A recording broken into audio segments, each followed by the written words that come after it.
नमस्कार, मैं हूं अरुण तोमर। आप देख रहे हैं एशियन न्यूज। मुख्यमंत्री की विकास डायरी में आपका स्वागत है। मध्य प्रदेश के पूर्व मुख्यमंत्री कैलाश नाथ काटजू की जयंती पर विधानसभा के सेंट्रल हॉल में पुष्पांजलि सभा का आयोजन किया गया। मुख्यमंत्री डॉक्टर मोहन यादव ने उनके पुष्प अर्पित कर श्रद्धांजलि दी है। साथ ही इस अवसर पर जनप्रतिनिधियों और विधानसभा के अधिकारियों कर्मचारियों ने भी उन्हें नमन किया है। मुख्यमंत्री ने कहा कि कैलाश नाथ काटजू ने स्वतंत्रता संग्राम और मध्य प्रदेश के विकास में महत्वपूर्ण योगदान दिया था। उनकी विधि और प्रशासन पर गहरी पकड़ थी।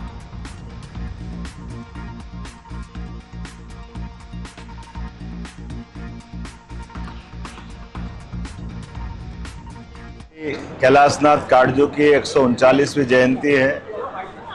आप रतलाम जिले के जावरा तहसील के रहने वाले थे।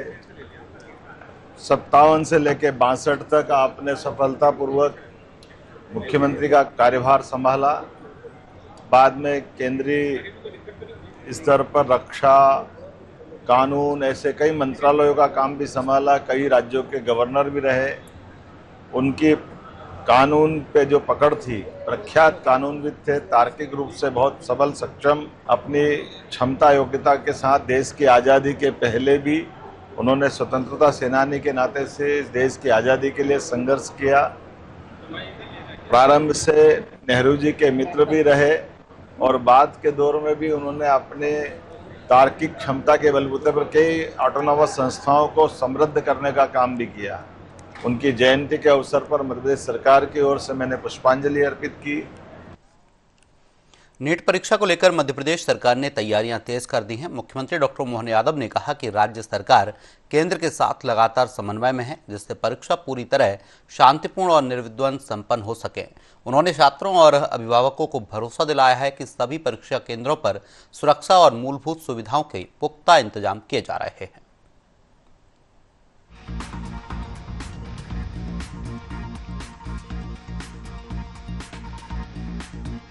नीट को लेकर के हमारी सरकार भारत सरकार के साथ लगातार संपर्क में भी है और वो सारे प्रबंधन कर रहा है, जिसमें किसी कारण से भी दोबारा ऐसी नौबत ना आए जो बीते समय हुई थी। ये भी बात सही कि नीट के समय 11 बजे से जो बच्चे आएंगे उनके रोल नंबर, उनके फॉर्म का वेरिफिकेशन, ऐसे कई काम करेंगे। हमने निर्देश जारी किए हैं, जहाँ शहरी क्षेत्र में बड़ी संख्या में आवागमन की थोड़ी कठिनाई है तो वहाँ बसें बड़े महानगरों में लगा देंगे, भोपाल, इंदौर, ऐसे जहाँ जहाँ हो सकता है। और साथ ही साथ वहाँ रिफ्रेशमेंट का सेंटर चालू करने के लिए भी हमने कहा, पीने का पानी, छाया का इंतजाम, जिनके अभिभावक आए उनके लिए भी वो वहाँ अपनी सारी व्यवस्थाओं के बलबूते पर बच्चों के साथ अपना समय और बच्चों को अंदर छोड़कर भी उनका अपना समय ठीक से गुजरे।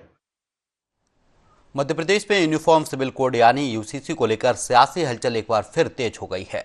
मुख्यमंत्री डॉक्टर मोहन यादव के ताजा बयान ने इस मुद्दे को चर्चा के केंद्र में ला दिया है। विधानसभा परिसर में मीडिया से बातचीत करते हुए मुख्यमंत्री ने संकेत दिए हैं कि राज्य सरकार यूसीसी की दिशा में तेजी से आगे बढ़ रही है और यदि प्रक्रिया पूरी होती है तो इसे इसी विधानसभा सत्र में पारित करने का प्रयास किया जा सकता है।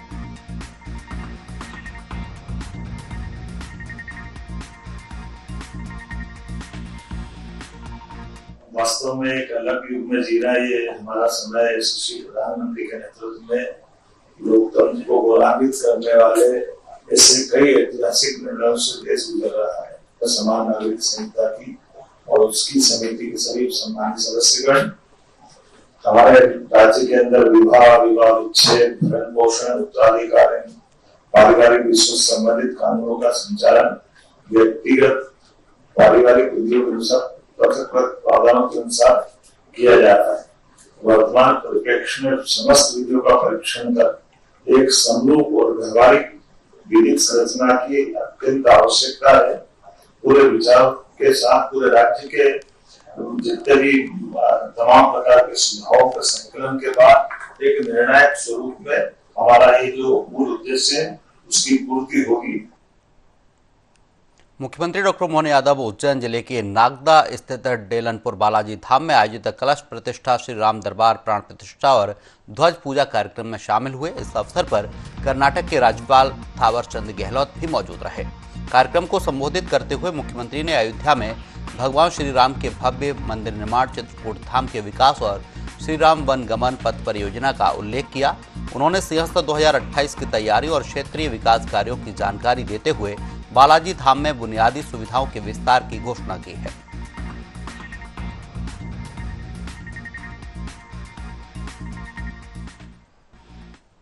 आज के इस कार्यक्रम में आप सबको प्रणाम करता हूँ, आप सबका अभिनंदन करता हूँ। हनुमान जी के जीवन में वो भगवान राम के राम दरबार की प्राण प्रतिष्ठा के अवसर पर यहाँ डेलनपुर भगवान का जो देवस्थान है कि डेलनपुर वाले हनुमान जी महाराज की विशेषता क्या है।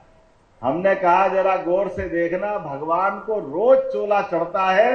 ये डेलनपुर भगवान की अपने आप में महिमा है।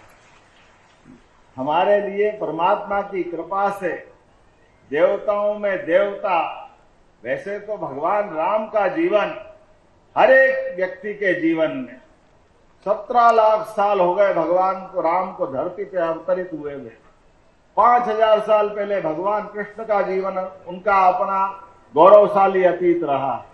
लेकिन ये देवताओं ने अपने जीवन के रिश्तों को निभाना सीखा।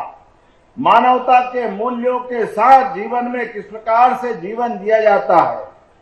त्याग की मूर्ति भगवान श्री राम, आदर्श पुत्र भगवान श्री राम, आदर्श पिता भगवान श्री राम। मुख्यमंत्री डॉक्टर मोहन यादव बुधवार को उज्जैन जिले के महिदपुर में आयोजित विकास कार्यों के लोकार्पण और भूमि पूजन कार्यक्रम में शामिल हुए। कार्यक्रम में जल संसाधन मंत्री तुलसीराम सिलावट और सांसद अनिल फिरोजिया ने मुख्यमंत्री का स्वागत किया। इस दौरान मुख्यमंत्री ने 188.42 करोड़ रुपए की लागत से निर्मित सामाकोटा बैराज का लोकार्पण किया और महिदपुर क्षेत्र को कई विकास कार्यों की सौगात दी। कार्यक्रम को संबोधित करते हुए उन्होंने महिदपुर की ऐतिहासिक, सांस्कृतिक और धार्मिक विरासत का उल्लेख किया तथा क्षेत्र में अधोसंरचना विकास और कनेक्टिविटी को मजबूत बनाने की बात कही है।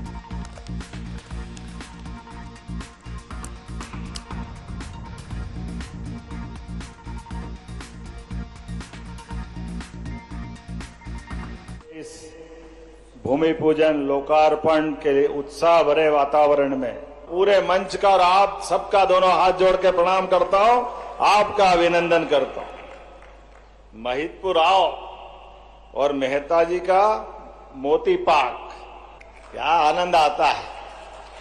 हमारे लिए महिदपुर कई कारणों से, महिदपुर के लिए सच में हमारे लिए महिदपुर का कई कारणों से, मेरा विद्यार्थी परिषद के समय से यहां से अत्यंत लगाव। मेरे मित्र बहादुर सिंह यहां विधायक बने, जब ये 4 लेन का मामला चला, हमने कहा ये 4 लेन आगर से तो जब चाहो तब बन जाएगा, लेकिन पहला हमारा ये डोंगला से होकर के सीधा पास का रास्ता निकलता है। मुझे प्रसन्नता है वो नया 4 लेन एकदम महिदपुर की नई तकदीर लिखेगा, नया प्रकार बनाएगा। एक एक करके सभी क्षेत्रों में समय गणना की दृष्टि से भी महिदपुर का जो डोंगला का योगदान है वाकई वो अद्भुत है। मुख्यमंत्री की विकास डायरी में फिलहाल के लिए इतना ही। आप देखते रहिए एशियन न्यूज। नमस्कार।